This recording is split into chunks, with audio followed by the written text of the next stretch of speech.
بسم اللہ الرحمن الرحیم۔ مرکز الحرمی ستیانہ روڈ فیصل آباد سے فتاوی آن لائن کے ساتھ آپ کا میزبان میاں طاہر حاضر خدمت ہے۔ اسلامی تعلیمات کا یہ پروگرام ہر روز عصر تا مغرب آپ کی خدمت میں پیش کیا جاتا ہے۔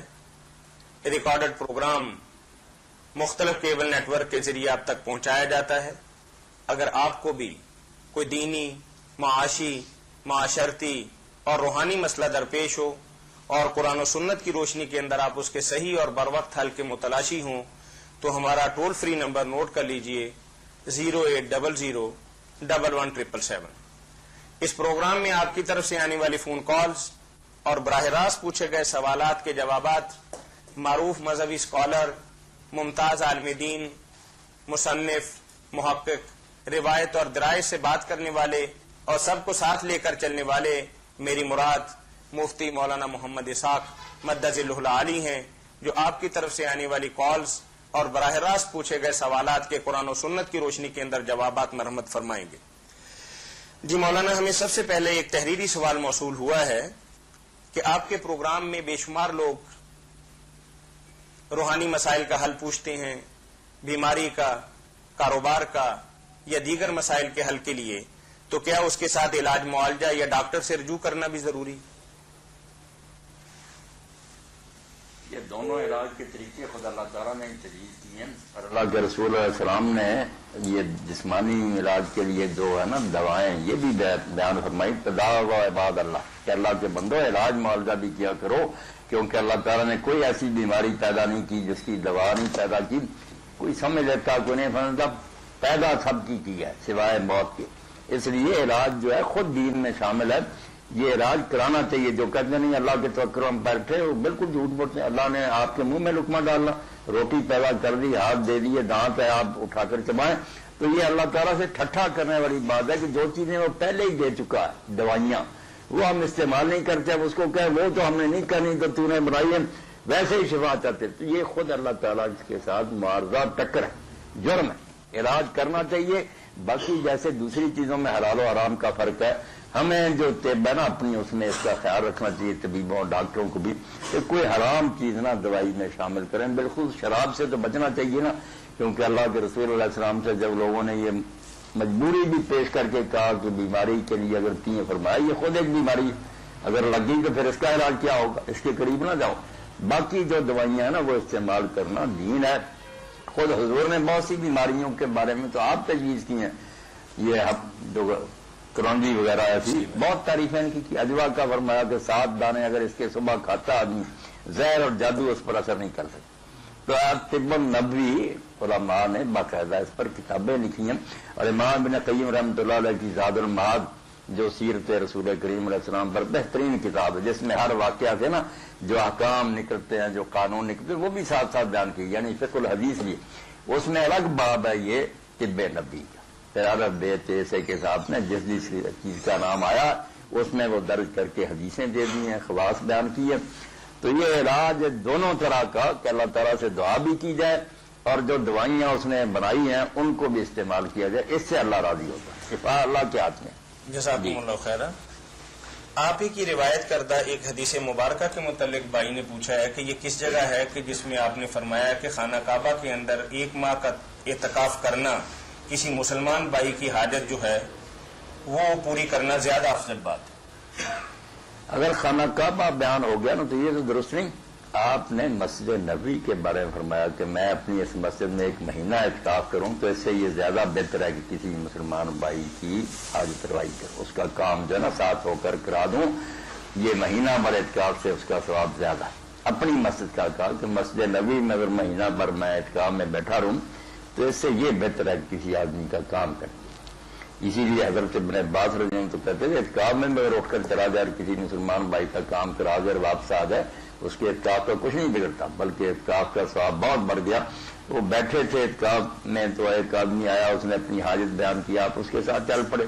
جب مسجد کے دروازہ پر پہنچے تو اس نے کہا آپ کو یاد نہیں رہا آپ تو اعتکاف میں؟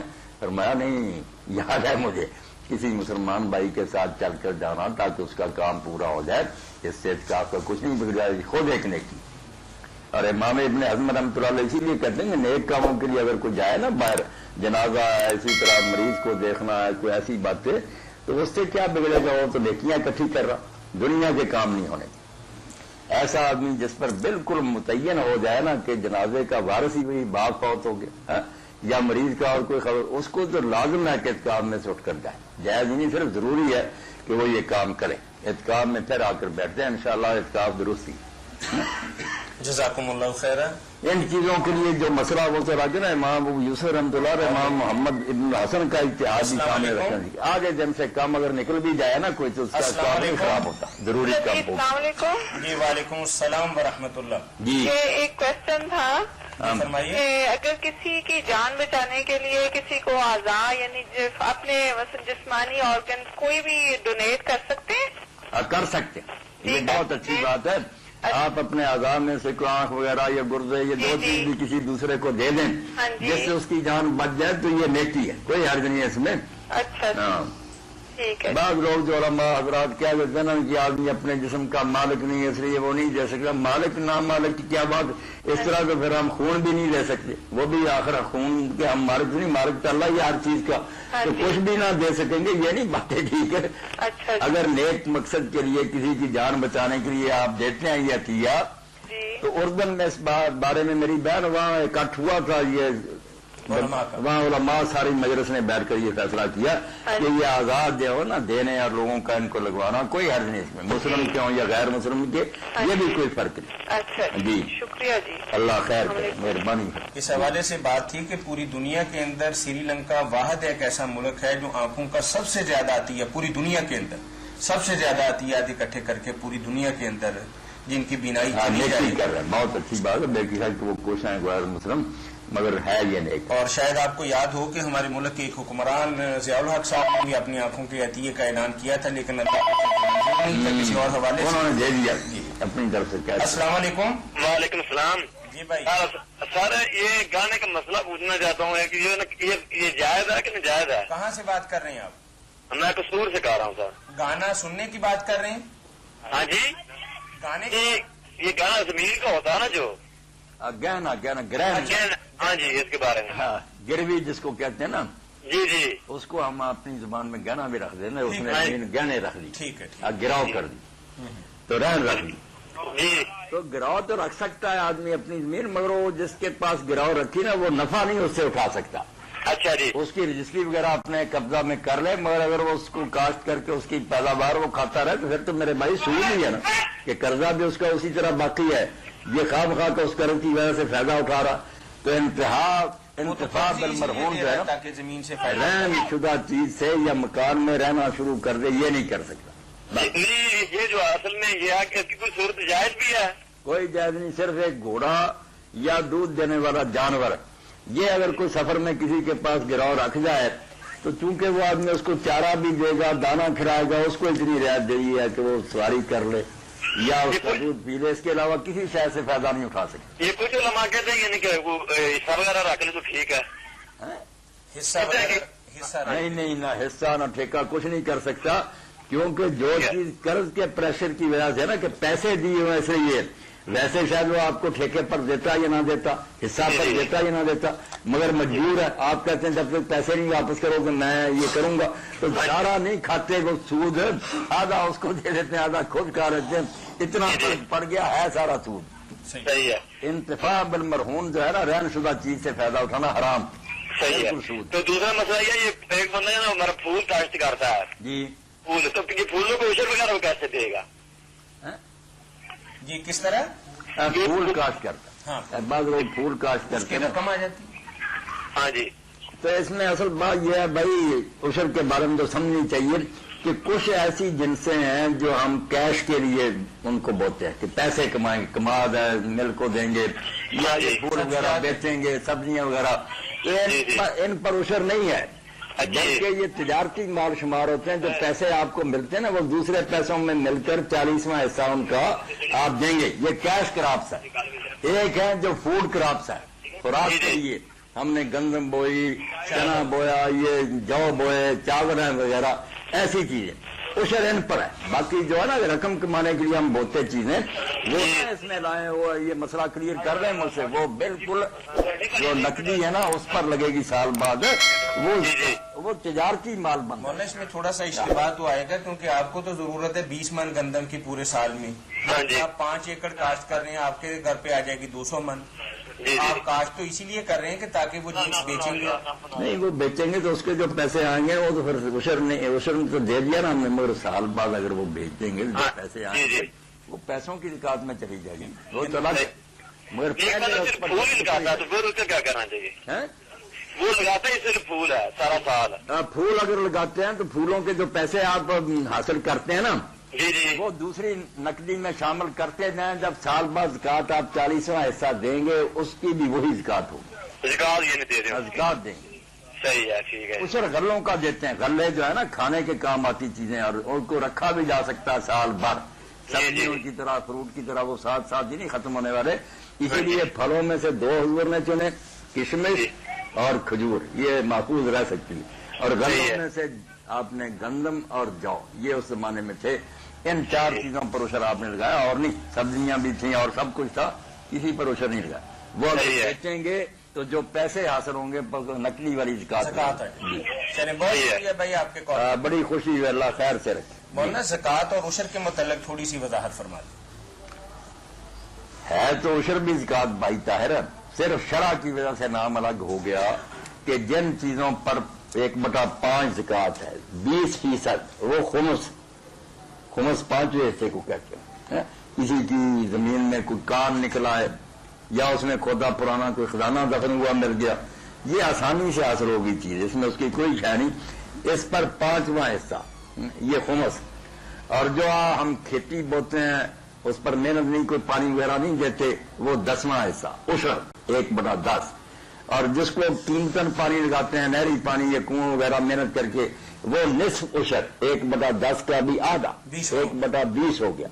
اور جو زیادہ محنت سے رقم کمائی جاتی ہے, موت دوڑ دھوپ تجارت اور کھپنا, اس پر 1/40 جو نا ربع عشر کا 4تھا حصہ. یہ کن جناس پر, یہ کس صورت میں؟ یہ سونا چاندی اور یہ جو ہم تجارت کے مال ہیں ہمارے پاس, دولت وغیرہ. یعنی عشر نصف عشر خمس سے شروع ہوتا ہے نا. خمس 1/5, عشر 1/10, نصف العشر 1/20 اور ربع العشر 1/40. یعنی 4 کیٹیگریز ہو گئی. ہاں, یہ شرع کی وجہ سے نام ہے زکات ہی تھا.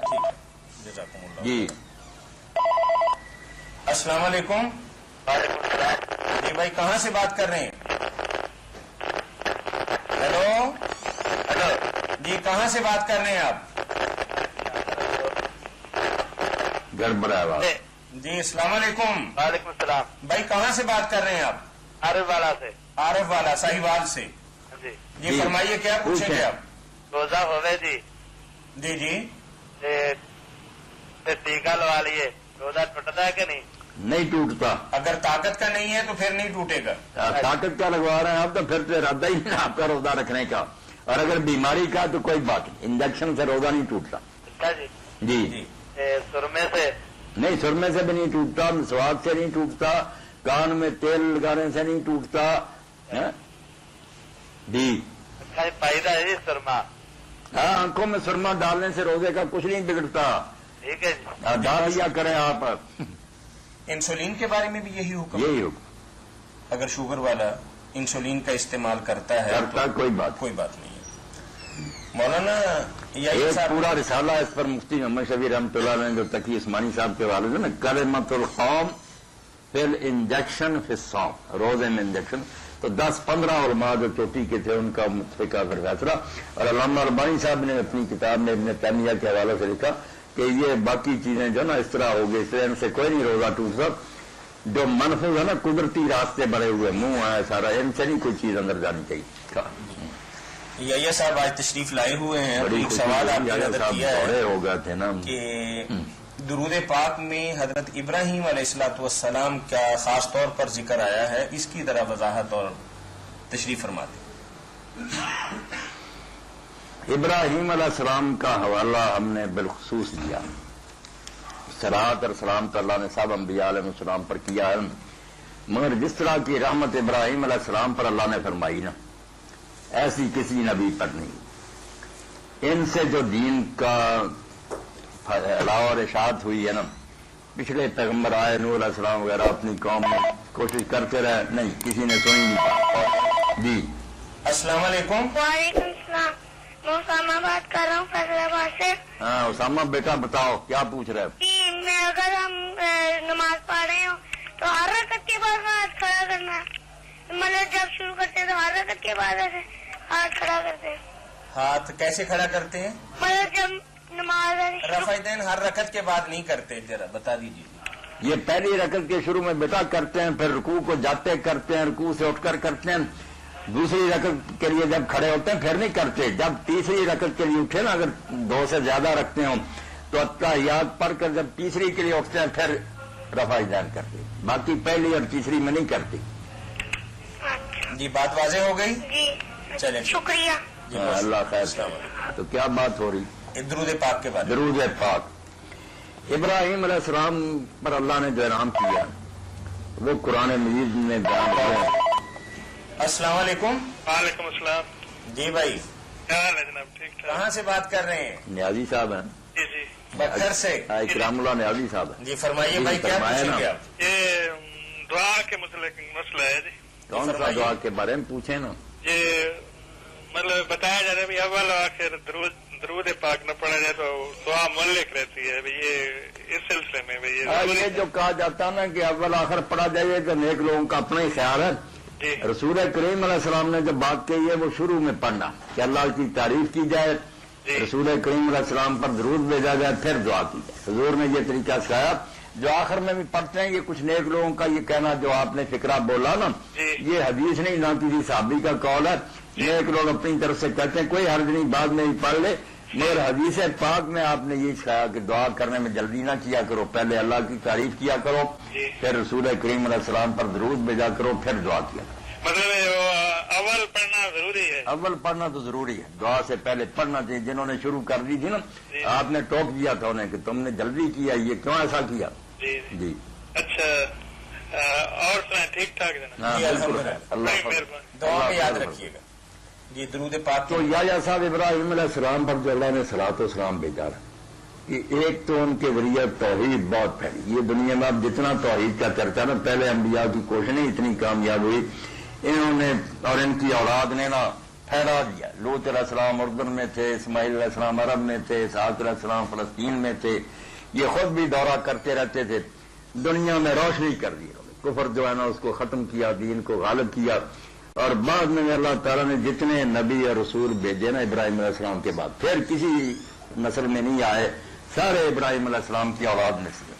اس لیے ہم اسی بات کا حوالہ دیتے ہیں کہ جیسے تو نے ابراہیم علیہ السلام اور ان کی آل پر رحمت کی کہ ان کے ذریعے دین کی بہت اشاعت ہوئی، لوگ اسلام کے جھنڈے پر آئے، ہمارے حضور پر بھی وہی فضل فرما کہ لوگوں کے دلوں میں آپ کی قبولیت ہو جائے، لوگ اسلام کو قبول کریں، آپ کا بھی فیض پوری دنیا میں پھیلے. اس کا حوالہ دے کر نا جیسے وہ کیا تھا یہاں بھی کریں. اور واقعی حضور کے ذریعہ بھی دنیا میں جتنا دین پھیلا شاید ہی کسی کے ذریعہ پھیلا نہیں پھیلا. جزاکم اللہ خیر. جی یہ بھائی نے اہل فطرت کے بارے میں پوچھا ہے جی کہ وہ زمانہ کہ جس میں کوئی پیغمبر نہیں تھا، حضرت عیسیٰ علیہ الصلوۃ والسلام اور ہمارے نبی مکرم صلی اللہ علیہ وسلم کا درمیانی عرصہ. جی السلام علیکم. وعلیکم السلام. سر جی میں فتاوا آن لائن ہے نا؟ جی جی فتاوا آن لائن ہے. سر جی میں وظیفہ پوچھنا چاہتا ہوں کاروبار میں برکت کے حوالے سے. ہاں جی. نماز پڑھتے ہیں آپ؟ جی میں پڑھتا ہوں، نمازیں ساری میں مکمل پڑھتا ہوں الحمدللہ. نمازیں آپ پڑھتے ہیں ماشاءاللہ، بڑی خوشی کی بات ہے. تو دعا کیا کریں، اللہ تعالیٰ فضل فرمائے گا. آپ یہ دعا شروع کر دینا جی فجر کے بعد نا 100 مرتبہ جی. سبحان ماشاء اللہ کانا ماشاء اللہ. ماشاء اللہ کانا لا حول ولا قوت الا باللہ العلی العظیم. یہ ایک تصویر میرے بھائی کر دیا کریں، اللہ فضل فرمائے گا، بالکل فراخی ہوگی، رزق میں برکت دے گا. جی سبحان ماشاء اللہ کانا جی. لا حول ولا قوت الا باللہ العلی العظیم. اللہ فضل فرمائے، ہاں جی انشاءاللہ. مہربانی ماشاء اللہ کان لا حول ولا لا حول ولا قوت الا باللہ العلی العظیم. ٹھیک ہے، شکریہ جی. کرم فرمائے اللہ پر. وہ فرما رہے ہیں کہ یہ 500-600 برس کا عرصہ جو ہے اس میں بے شمار لوگ دنیا کے اندر آئے اور گئے بھی، تو ان کے معاملے کے بارے میں ذرا بتا دیجیے. یہ خطرہ من الرسل ہے نا. فطرت الگ الگ ہے وہ فطرت اللہ السلام علیکم. وعلیکم السلام ورحمۃ اللہ وبرکاتہ. جی گوہر نام ہے میرا. جی فرمائیے بھائی. دن پہلے بھی فون کیا تھا تو ہمارے آ نہیں رہی کیبل پہ نا پروگرام. فون بھی کیا انہوں نے کرنی شروع کیا. کچھ آپ لوگ ہی کہیں تاکہ کوئی پروگرام ہم بھی دیکھیں. میڈیا کام پہ مدینہ ٹاؤن میں خاص طور بالکل نہیں آ رہا. پہلے بڑا ریگولر تھا. چند دن پہلے میں نے آپ کو فون آپ نے ایک نمبر دیا تھا اس پہ انہوں نے بتایا انہوں نے کوئی نہیں کیا. کچھ آپ لوگوں نے تھوڑا زور. یار ہم تو ان سے روز ریکویسٹ کرتے ہیں, گزارش بھی کرتے ہیں, بے شمار کوئی واسطے بھی درمیان میں لائے ہیں, بلکہ ہماری کوششوں کے اندر نا کوئی برکت نہیں پڑی. تو آپ بھائی خود ہی کال کر کے ان کو اپنے حوالے سے کہیں, کیونکہ آپ تو ان کے کسٹمر ہیں نا, تو آپ کا جو دباؤ ہے وہ ہم سے بہت زیادہ بنے گا. وہ دباؤ تو ڈال رہے پتہ نہیں کیا مسئلہ ہے. بل ان کو کہیں کہ یار بی سی این پہ بھی چل رہا ہے اور گلیکسی پہ بھی الحمدللہ پورے شہر کے اندر چل رہا ہے یہ ہمارا پروگرام. وہ بھی چلائیں. کہیں نا آپ میرے بارش کہیں نہ چلا. جی فرمائیے سوال. کیسٹ مجھے یہ جو سیٹیاں کہاں سے ملیں گی؟ یہ مرکز الحرمین الاسلامی ستیانہ روڈ جو ایڈریس ہمارا ہے نا, ہاں جی, تو اس سے آپ لے سکتے ہیں. یہ کہاں پہ ذرا مجھے تھوڑا ریپیٹ کر دینا. یہ میک ڈونلڈ سے کوئی 100 قدم کے فاصلے پر جی ستیانہ روڈ پر مین کے اوپر ہی ہے. جی چلو میں پتا کر دوں. سوال میرا یہ ہے جی جی اگر کوئی شرعی طور پہ روزہ نہ رکھ سکے تو اس کو کتنے کیسے کھانا کھلایا جائے؟ آیا سامان دے دیا جائے, پیسے دیے جائیں, یہ کیا کیا کہ جی میرے بھائی آپ کو نا روزوں کا حساب کر کے نا جتنے روزے نہیں رکھ سکتے پورے ہی نہیں رکھ سکتے تو پھر ان کا حساب کر لیں جی جی کہ وہ فدیہ بنا کر نہ کسی مسکین کو دے دیں. یہ آپ کی ذمہ داری نہیں. وہ روزہ رکھے نہ رکھے یہ ڈھونڈنے کی ضرورت نہیں. مسکین ہونا چاہیے, غریب ہو, آپ اس کے حوالے وہ رقم کر دیں. وہ بے شک روزہ نہ رکھے, آپ کو کوئی حکم نہیں. فدیہ تم طعام مسکین, مسکین کو کھانا ہم نے دینا ہے, بس ہمارا کام ختم ہو. وہ پر ڈے کتنے پیسے دیے جائیں؟ اگر پیسے دیے جائیں تو اب پیسے آپ پھر دیں. یہ نصف سوا گندم جو ہے 1.25 کلو, یہ کتنے کی بنے گی؟ 15 روپے کی. آج کیا آتا ہے اس کو؟ آتا کیا ہے اس کو؟ آتا تو نہیں مگر مقرر تو نصف سوا. یہ تو ایسے ہی ہے نا کہ اگر مسکین کا کھانا آپ دے دیں کہ وہ 25-30 روپے میں کھانا کھاتا ہے, اس حساب سے دے دیں تو بہت 1000 روپے دے دیں. 30 روزوں کا انشاءاللہ اللہ خوش ہوگا. جی انشاءاللہ.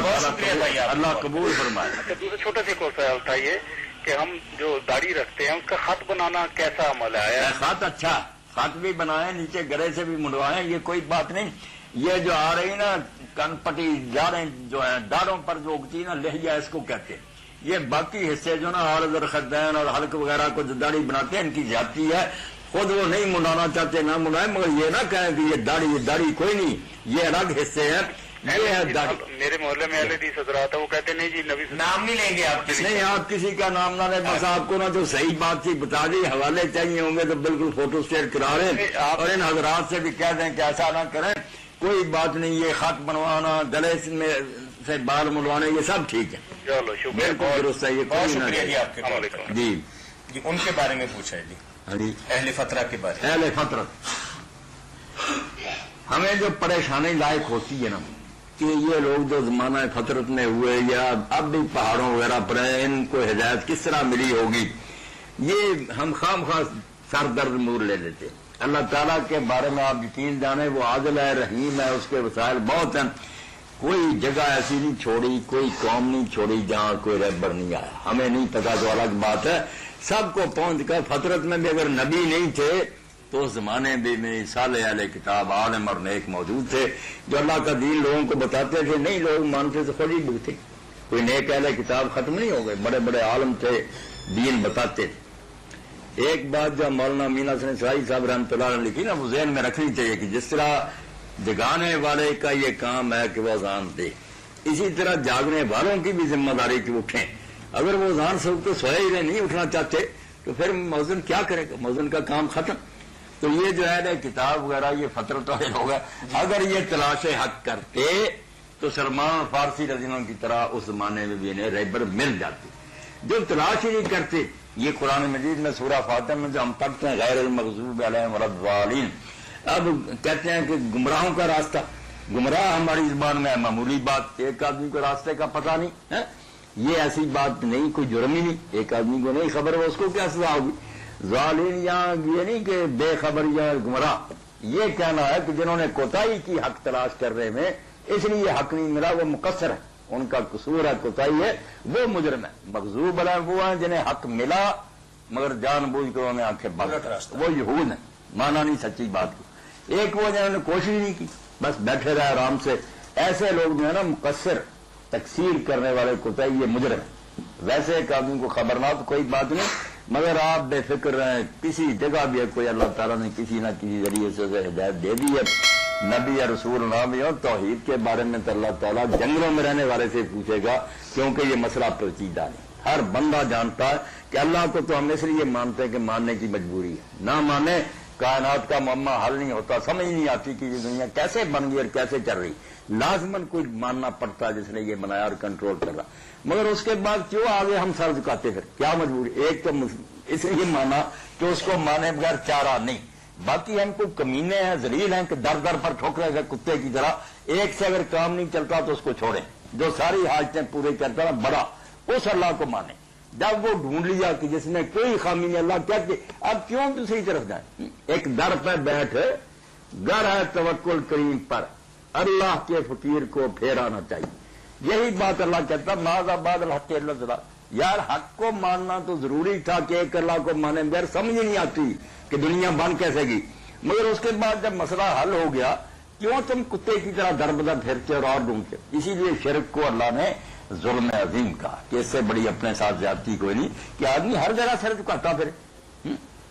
وہ ایک سجدہ جسے تو گراں سمجھتا ہے، ہزار سجدوں سے دیتا ہے آدمی کو نجات. ایک اللہ کو مان کر بیٹھ جائے. اگر تو اللہ آپ وہ سمجھے جو کام نہیں کر سکتا، وہ اللہ نہیں ہے آپ کا مغالطہ، چھوڑیں.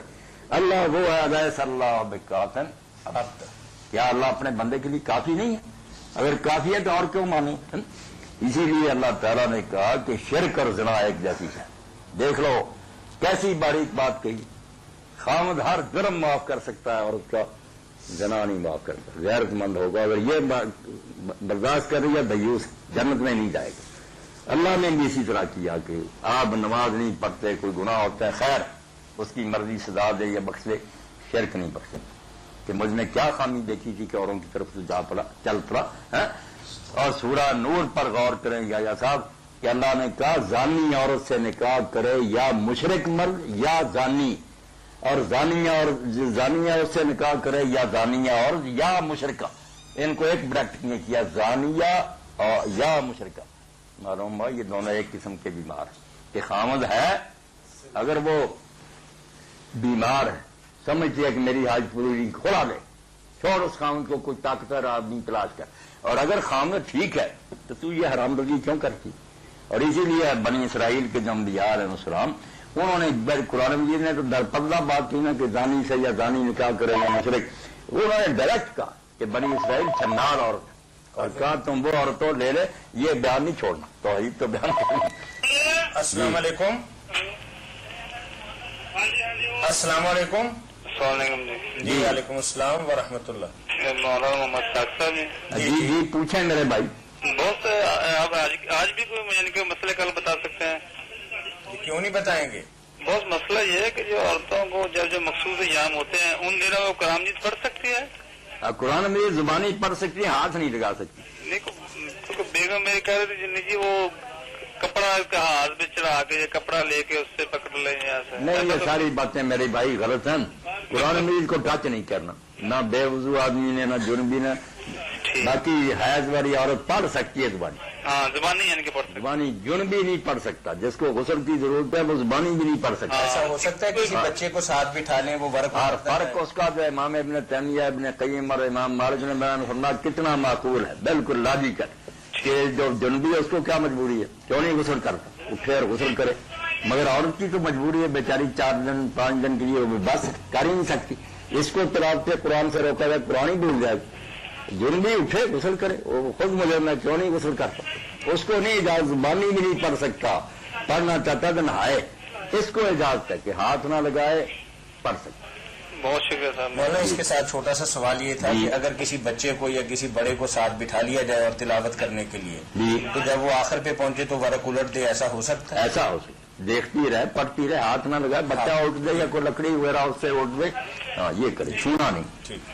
بہت شکریہ صاحب. ہاں تو بنی اسرائیل کے انبیاء علیہ السلام نے بہت سخت لفظوں میں نے ٹوکا، کیونکہ یہ قوم ایسی اسرائیل ہے کہ ادھر موسیٰ علیہ السلام سمندر پار کرایا انہیں، ابھی پاؤں خشک نہیں ہوئے، اور سامنے ایک قوم نظر آ گئی جو بت پوج رہی. کہنے لگے موسیٰ ایسا خدا ہمیں بنا کر دے جو آنکھوں سے 1 منٹ بھی نہیں ظالموں نے صبر کیا. اجل لا الہ کمالم، جیسے ان کے خدا نظر آتے ہیں، چومتے چاٹتے ہیں، ایسا دے. تو انبیاء بنی اسرائیل نے یہی بات کی ہے کہ تم وہ چھنار اور بدکار عورت ہو جو پہلی رات ہی شب عروسی اپنے خاوند کا بستر چھوڑ کر غیروں کے بستر پر ڈالی. یہ مثال دی ان کی کہ تم وہ بدماش قوم ہو کہ اللہ کو چھوڑ دیا اور غیروں سے گرانے ڈالی. اتنا برا عمل اس کو قرار دیا ہے کہ یہ چھنار عورتوں کا عمل ہے کہ وہ غیروں کے پاس ہے. یعنی اس کی قطعی طور پر توبہ توبہ. تو زنا کی طرح اس کی کوئی گنجائش نہیں. اگر بے غیرت کوئی خامد ہے وہ برداشت کر لیتا ہے بیوی کی تو ایسا ہی مشرک. جزاکم اللہ. اللہ کے بارے میں صاف بتائیں کہ اگر تو اللہ حاجتیں پوری کر سکتا کیوں ادھر ادھر جاتے ہیں، اور اگر نہیں کر سکتا ایسے کو اللہ ماننے کی ضرورت ہی نہیں. اللہ وہ ڈھونڈے جو بندوں کے لیے کافی. قرآن نے اور دین نے وہی اللہ بتایا جو کام سارے کر سکتا. ایسا بے بس اور کمزور خدا جو کر نہیں سکتا یا ہمارا دھیان نہیں کرتا، وہ سو گیا کہیں ہمیں پیدا کر کے. بالکل یہ بات جو کہتے ہیں نا عرش پر بیٹھا، عرش پر بیٹھنا بھی ایک اور محاورہ، مگر چھوڑیں اس بات کو. دیکھنے کی بات یہ جو شاعر نے کہا، بٹھا کے عرش پر رکھا ہے تو نے اے واعظ. ہر وقت کہتا ہے عرش پر عرش پر. لوگوں بیچاروں نے یہی سمجھ لیا کہ ہم سے تو بہت دور. اب وہ ڈھونڈنے چل پڑے وسیلے کہ جو پاس ہیں ان سے بیچاروں سے کہیں یہ اللہ سے بات کرے. بٹھا کے عرش پر رکھا ہے تو نے اے واعظ. خدا وہ کیا ہے جو بندوں سے احتراز کرے.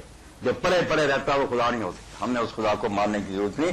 خدا وہ ہونا چاہیے جو ساتھ ہو ہر وقت. کیا ہے میرے بندے میں حاضر ہوں. اور اسی لیے امام جعفر صادق رحمۃ اللہ علیہ فرماتے ہیں لے لیں. السلام علیکم. بات نا بعد میں بھی ختم کریں. سر ایک مسئلہ معلوم کرنا تھا. جی فرمائیے. کہ میرے پاس کچھ سیونگ ہے 4 لاکھ کی. تو دوسری طرف یہ کہ میں نے مکان خریدا تھا تو اس میں مجھے بینک سے لون لینا پڑا.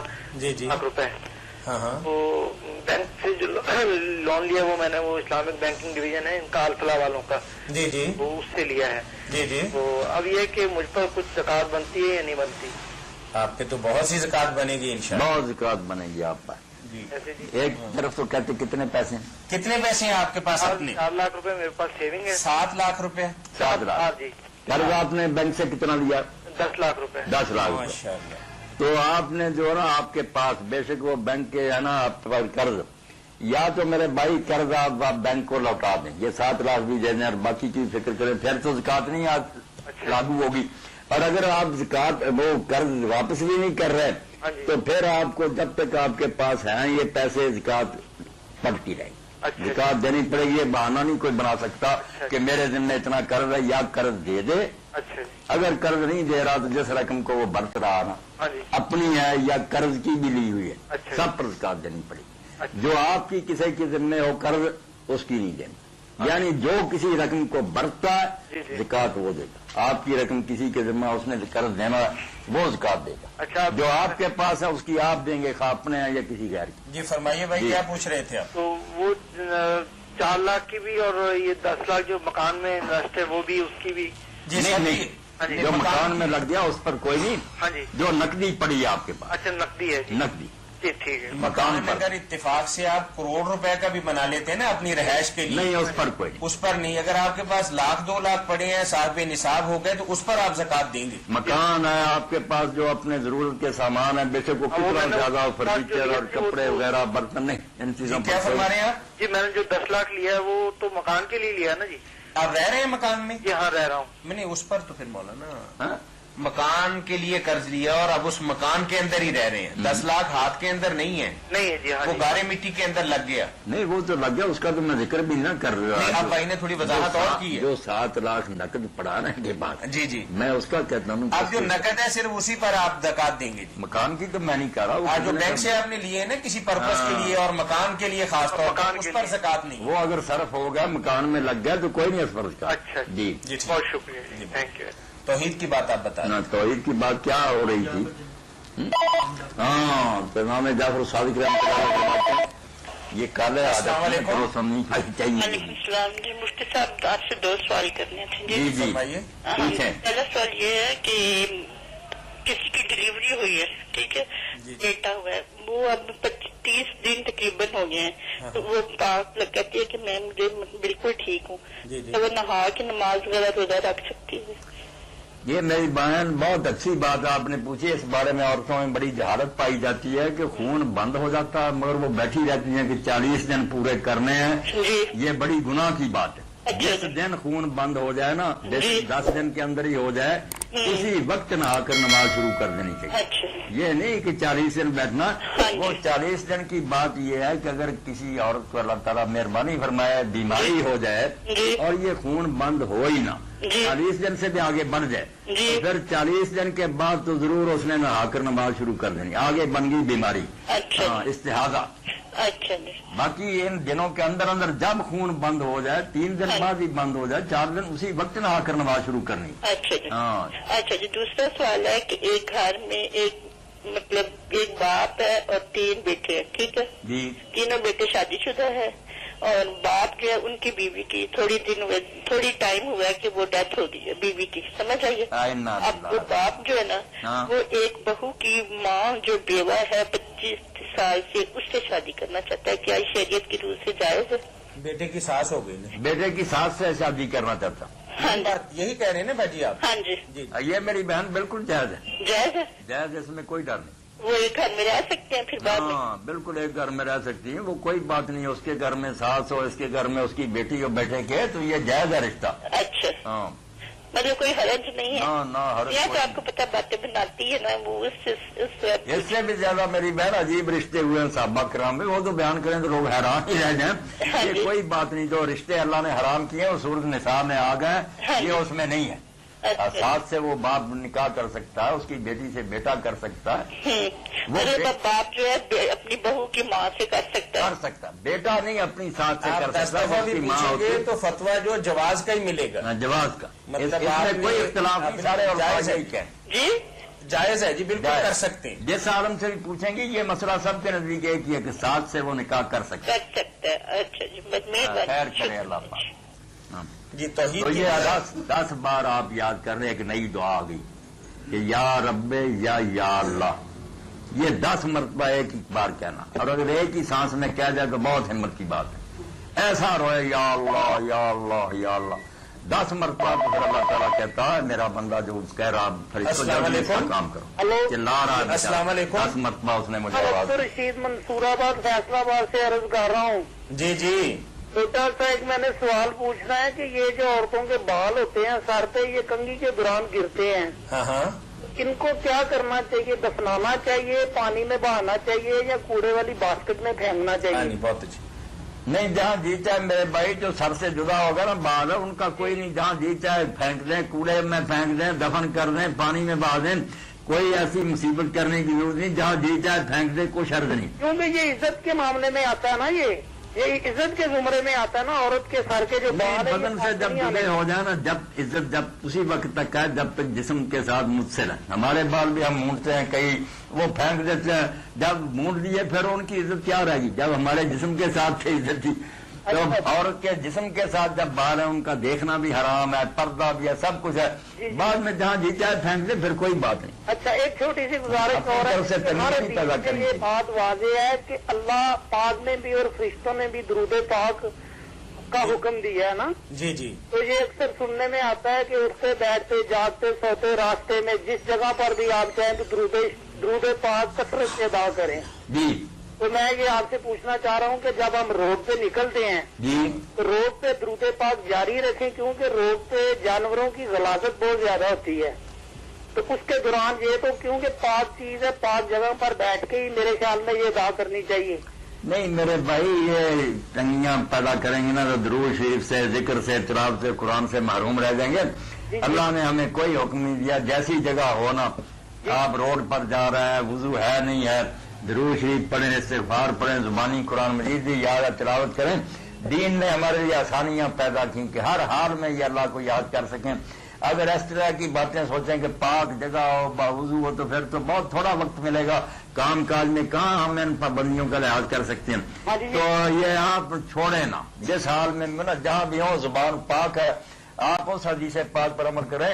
باوضو ہونا بہت اچھا, مگر دیکھیں نا ایک صحابی آ رہے تھے سامنے سے, حضور پاک صلی اللہ علیہ وسلم کو دیکھ کر وہ کترا گئے. بعد میں تھوڑی دیر بعد آیا, آپ نے کہا کیوں سامنے نہیں آیا؟ انہوں نے کہا میں جنبی تھا, غسل کی ضرورت تھی، اس لیے میں نے سامنے نہیں آنا چاہ کہ السلام علیکم ورحمۃ اللہ کا نام آئے گا تو حضور نے فرمایا مومن کی زبان ناپاک نہیں ہوتی، یہ کیوں تمہیں ایسے کہا، سامنے آنا تھا، سلام سننا تھا، تو اس لیے مسئلہ آپ نے واضح کر دیا کہ باوضو ہو کر کرے تو اعلیٰ بات ہے، اگر اللہ یہ نصیب کرے، مگر یہ سب چیزیں جائز، زبان پاک ہے، کوئی بات نہیں۔ اچھا، یہ جو ہم اپنی پاکتوں میں یا شلوار کی پاکت میں یہ جو کلام پاک کی کوئی بھی آیات رکھتے ہیں، اس کا کوئی گناہ تو نہیں ہے؟ نہیں، کوئی گناہ نہیں، وہ بند ہوتی نا، پردے میں چھپی ہوتی ہے۔ اچھا اچھا اچھا، ہاں، چھونا اس کو تو وضو کر کے چھونا چاہیے۔ ٹھیک ہے جی، بہت مہربانی، اللہ خیر سے رکھے، مہربانی فرمائے۔ جی بھائی، توحید یا اللہ اور یا رب 10 مرتبہ یہ شروع تھوڑی کرو۔ وضاحت کر رہے تھے آپ۔ بس وضاحت تو کر دی، نہیں، میں نے تو توحید کے بارے میں ڈوب کر بات کہی، جس کو توحید نہیں نصیب، بالکل جیسے جسم انسانی میں قلب ہے نا، دل، سارے اعضاء خراب ہو جائیں تو کوئی بات نہیں، بندہ بچ سکتا ہے، دل کام کرنا چھوڑ گیا، ختم۔ ہاں، میں نے بتا دیا کہ 10 مرتبہ یا اللہ یا رب اکٹھا کہو تو پھر اللہ تعالیٰ فرمایا میرے بندے 10 مرتبہ تو چلایا، مانگ جو مانگنا، اس کی حاجت پوری ہوتی، یہ بھی اپنی دعاؤں میں شامل کر، یا رب یا رب یا رب۔ چلیے، بارک اللہ فیک۔ ایک بھائی کا سوال آیا جی۔ السلام علیکم۔ السلام علیکم جی۔ جی وعلیکم السلام ورحمۃ اللہ۔ مولانا صاحب بیٹھے ہیں جی جی پوچھیں میرے بھائی۔ سر، ان سے یہ سوال پوچھنا چاہتا ہوں کہ یہ فرقے بازی ہے مسلمانوں میں، لکشمی جنگوی اور یہ سپاہ صاحبہ، یہ کیا 3 نام لے دیے آپ نے۔ کئی ہیں، سپاہ محمد ہیں، سپاہ صحابہ ہیں، جی، جی۔ سپاہ اہل بیت ہیں، سپاہ کوشن، یہ سارے خواہ دین میں گھسے ہوئے ہیں، ان باتوں کی دین میں کوئی اجازت نہیں، یہ سارے ظالم ہیں اور بالکل دین کو بھی بدنام کر رہے ہیں، آپ نہیں جانے دی، یہ گوار ہیں۔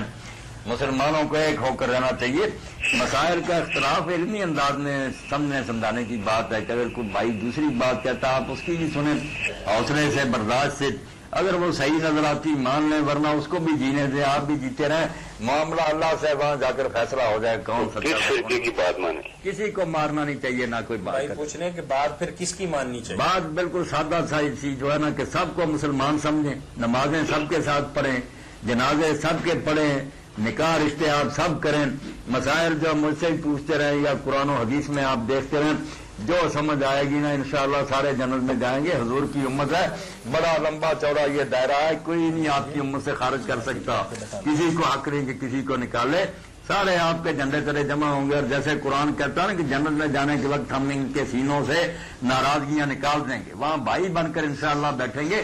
اب بھی اگر یہ صبر کر جائیں تو اچھی بات ہے، سارے اکٹھے ہو جائیں گے۔ آخر حضرت طلحہ اور زبیر جیسے لوگ اشرا مشرا حضرت علی رضی اللہ عنہ سے ٹکرائے ہیں، مگر انشاءاللہ وہ دونوں جنت میں ہوں گے، بھائی ہوں گے۔ بظاہر اتنے ہزاروں آدمی مارے گئے ہیں، جنگ ہوئی ہے، تو کوئی بات نہیں، ناراضگیاں ہوتی ہیں، مگر عقل ہونی چاہیے کہ برداشت ہو، حوصلہ ہو، خلق خدا کو جینے دیں۔ کتاب میں اتنی علم اتنا بڑھ گیا کہ جو آدمی پڑھتا کسی کو نظر آتا کہ شیعہ ٹھیک ہیں، کسی کو بریلوی نظر آتے ہیں، کسی کو کوئی ایسا تنگ نہیں کرنا۔ اب رسول علیہ السلام سامنے ہے کہ ہم مسئلہ حل کرا رہے ہیں، کتابوں میں جو کچھ آیا اس کی وجہ سے بھائی سب کے خیالات ہو جاتے ہیں مختلف، اس لیے سب مسلم ہیں، بھائی ہیں۔ ہم جو پروگرام یہ کر رہے ہیں ڈنکے کی چوٹ سے میں کہتا ہوں اللہ کو گواہ بنا کر کہ پکے مسلم ہیں، یہ سارے میرے بھائی ہیں، میں سب کے ساتھ نماز پڑھتا ہوں، سب کو سلام کہتا ہوں، مجھے کوئی نفرت نہیں، میں جانتا ہوں کہ سب کے پاس دلائل ہیں، وہ سارے اپنی اپنے سچے ہیں، جو ان کو پہنچا اس پر وہ جمے ہوئے۔ اچھا جی، مہربانی جی، بہت شکریہ۔ بہت شکریہ جی۔ روزے کے متعلق بھائی نے پوچھا ہے کہ یہ ایک وقت اس پر جو وقت امت نے میں شروع میں واقعہ لکھا اس کو پھر دہراتا ہوں کہ حضرت علی رضی اللہ عنہ سے ایک یہودی عالم نے تانے کے طور پر کہا کہ تم وہ امت ہو کہ ابھی نبی دفن ہی نہیں ہوا تھا، تم میں اختلاف ہو گیا۔ السلام علیکم۔ وعلیکم جی، میں احمد بلال بول رہا ہوں۔ میرا سوال یہ ہے کہ پینٹ شرٹ میں اور شلوار قمیض میں نماز پڑھنے میں کوئی ثواب یا گناہ کا فرق پڑتا ہے؟ نہیں، کوئی فرق نہیں پڑتا، نماز پڑھیں۔ اب جو ہے نا یہ پینٹ وغیرہ یہ بھی ہمارا لباس ہو گیا، وہ زمانہ گیا جب یہ کافروں کی نشانی سمجھا، اب کوئی بھی نہیں یہ دیکھ کر سمجھتا کہ یہ کوئی عیسائی ہے، یہ ہندو ہے۔ مسلمانوں میں جب ایک چیز عام ہو جائے نا، بے شک وہ غیروں سے آئی ہو، جبا کی سروانیاں ایرانیوں سے آیا تھا، شلوار بھی ایرانیوں سے آئی تھی، مگر اب سب مسلمانوں کا لباس ہے، کوئی بات نہیں۔ اگر نشانی ہو نا خاص کوئی کہ بودی یا سر پر سلیب لٹکائی ہوئے جس سے کوئی کہہ کہ یہ تو فلاں کافر قوم کا شعار ہے، وہ نہیں کہتے۔ شکریہ، جزاک اللہ۔ جی بات کیا ہو رہی؟ تو حضرت علی رضی اللہ عنہ یہودی نے کیسی بات کی، بڑی چوٹ تھی کہ تم نبی دفن بھی نہیں ہوا تھا اور اختلاف ہو گیا تم. یہ بات بڑی قیمتی. السلام علیکم. وعلیکم السلام. جی کہاں سے بات کر رہے ہیں؟ مولانا اشفاق صاحب ہے. جی ہے. آپ کہاں سے بات کریں گے؟ میں 100 بتا کر سے. اچھا ٹھیک ہے. جی جی جی فرمائیے کیا پوچھیں گے؟ ابھی ایک سوال تھا کہ میں نے ایک روایت پڑھی ہے کہ رسول اللہ صلی اللہ علیہ وسلم نماز صلی اللہ علیہ وسلم وضو کیا کہ ایک صحابی بکری کی ٹانگیں بو رہا تھا. آپ نے ایک کھائی، اس کے بعد دوسری تناول فرمائی اور پھر اس کے بعد کلی کر کے نماز پڑھی. جی جی. یہ روایت جو ہے، یہ روایت میں نے ایسا معلوم ہوتا ہے کہ بلوغ المرام میں شاید پڑھی ہے، مجھے یاد نہیں ہے.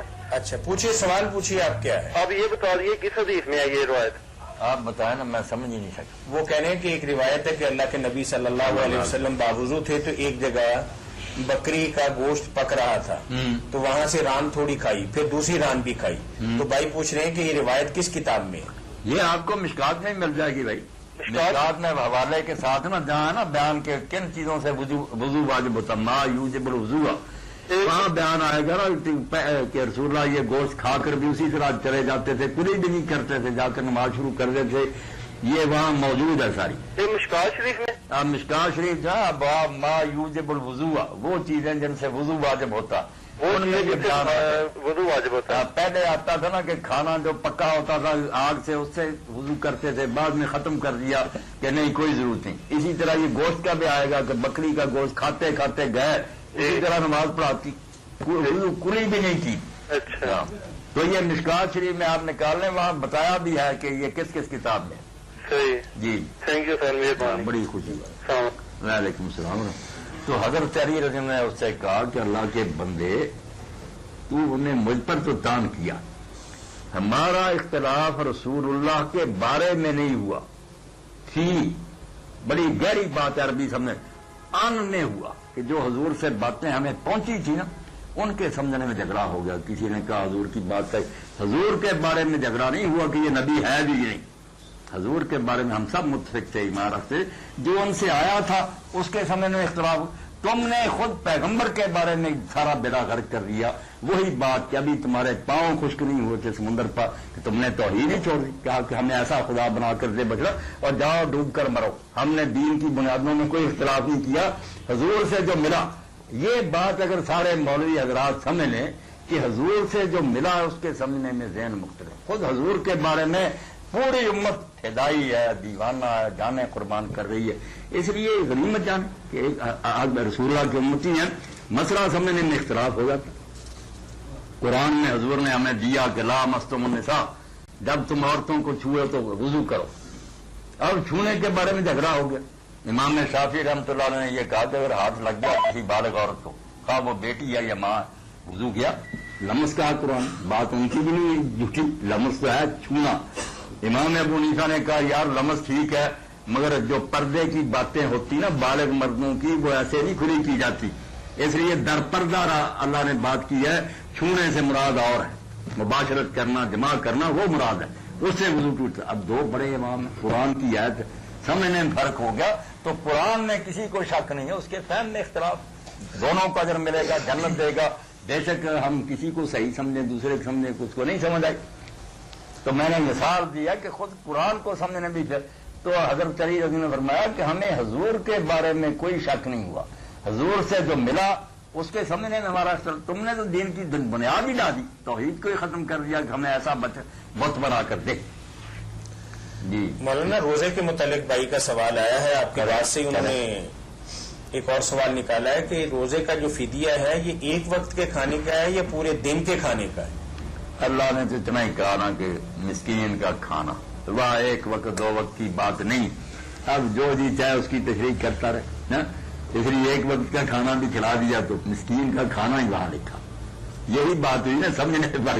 اگر کوئی کہے گا اس دن کے دونوں وقت کے کھانے تو بسم اللہ، یہ بھی مانا بنفری کا فائدہ ہو. اور ویسے ہے بھی شاید یہ.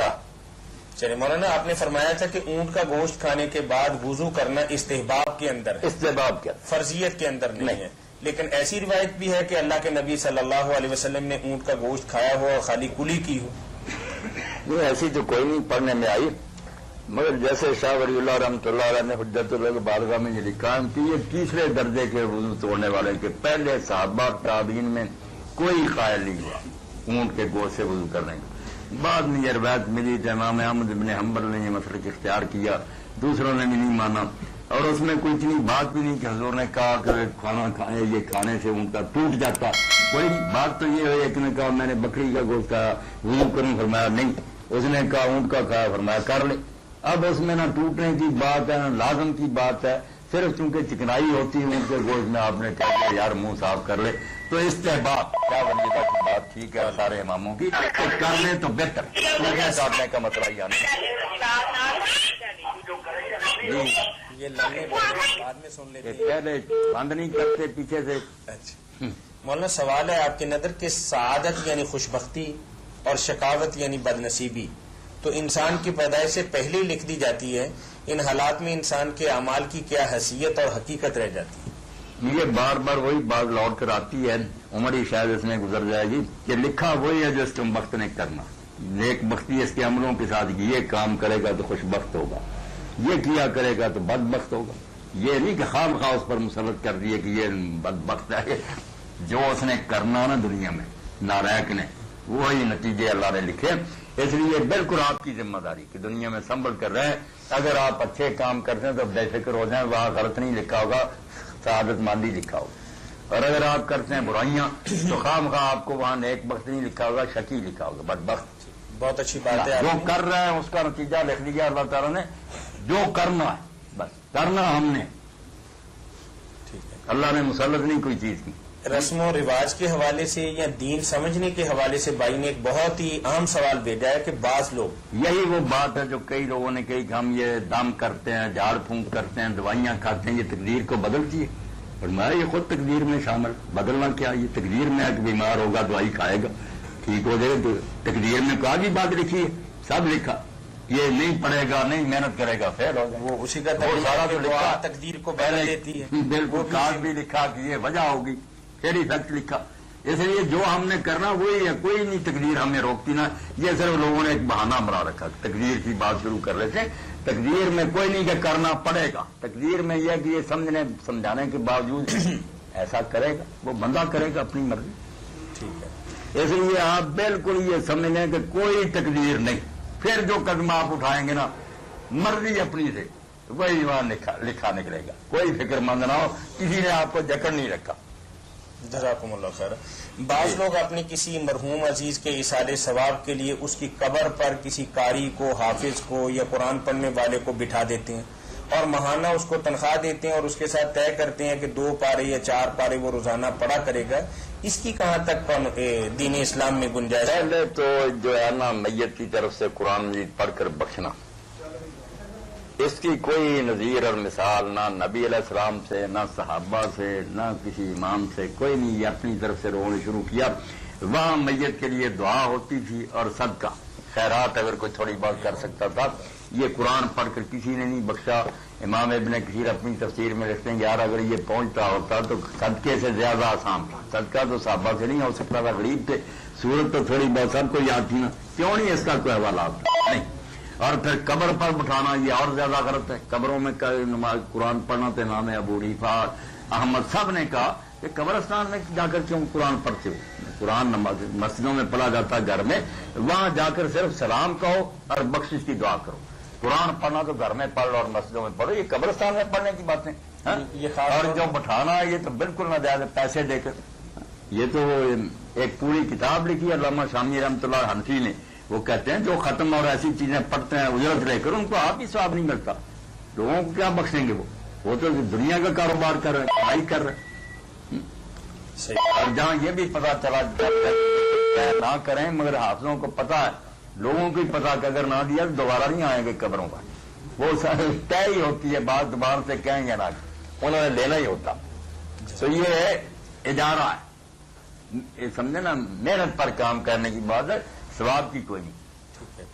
قربانی کے حوالے سے ایک بھائی نے سوال پوچھا کہ قربانی ایک سنت ہے, لیکن بعض لوگ نماز, روزہ, زکوٰۃ اور دیگر جو واجبات اور فرائض ہیں اس کی طرف تو دھیان نہیں دیتے، لیکن بچوں کے ضد کرنے کی بنا پر یا محلے داری کے اندر رہتے ہوئے فٹافٹ قربانی کا جانور خریدتے ہیں، تو ان کے بارے میں شرعی طور پر کیا ہوگا؟ شرعی حکم اور مولانا ایسا ہے؟ ایسا بالکل سچی بات ہے کہ کبھی خیال نہیں آیا انہیں کہ وہ فرائض بھی ادا کرنے، قربانی کا پتہ ہے، موٹا تازہ لیں گے، بچے بھی خوش ہوں گے.